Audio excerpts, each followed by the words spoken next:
Be it that Bitcoin is really a thing that places a constraint upon reality in terms of its existence. There being only 21 million owned by people right now.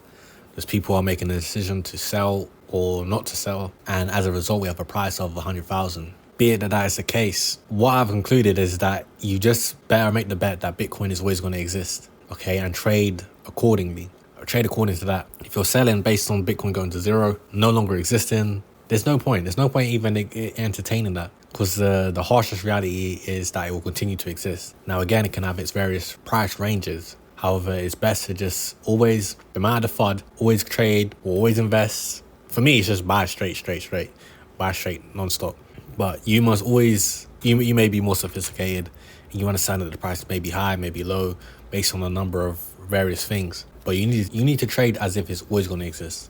Okay, we understand that it's likely going to continue to go up. So despite short-term stuff, you need to be trading as if it's always going to be here.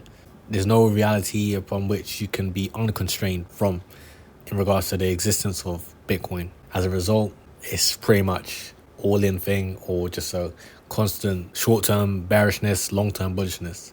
Otherwise, you're just going to get smacked up. You're just going to get humbled and find yourself in a reality in which you've sold Bitcoin at a price and now the price is 200% higher. And there's nothing you can do about it, because it really is that real. It really is that real in the case of there's obviously more demand, not enough supply, not enough sellers. And if there are a lot of sellers, there's obviously more demand than there is supply. And you don't want to find yourself in that reality. You want to find yourself being the one who always, I guess up until this point, the profitable thing was to always bet on Bitcoin. It was to always bet on it always existing, always bet on it always being Bitcoin, always bet on the Bitcoin reality, and just ignoring everything that anyone else said.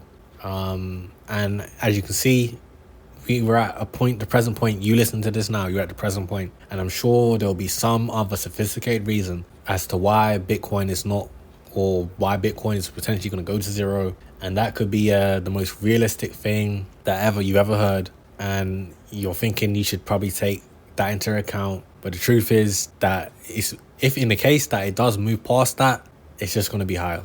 Okay, it's just going to be higher, and that narrative was just a thing that you realize you should have just ignored. And the most profitable thing to do was just to bet on Bitcoin constantly. Just bet on Bitcoin constantly. Bet on it always being here. Bet on no one being able to escape the reality. Everyone says that Bitcoin is constrained to 21 million. It's like reality is constrained to Bitcoin existing since 2009. That is it. It's not that we're constrained to 21 million. It's that we're constrained to it always being here, and it always being the same continuation, the same time chain, a continuation of the events that occurred on January 3rd, 2009. We're not escaping that. We're not escaping that. Really, to change Bitcoin is to change its start in time. It's to change its history. We can't change the fact that 2009 happened. That is what the change says. It says 2009 happened, and these events occurred in 2009, 2010, 11, 12, 13, 14, 15, up until the present moment. That's what the time change says. Okay, so let's just accept that time exists, and some events occurred, and they were recorded, and they were embedded. And that's it. Just bet on Bitcoin. Amen.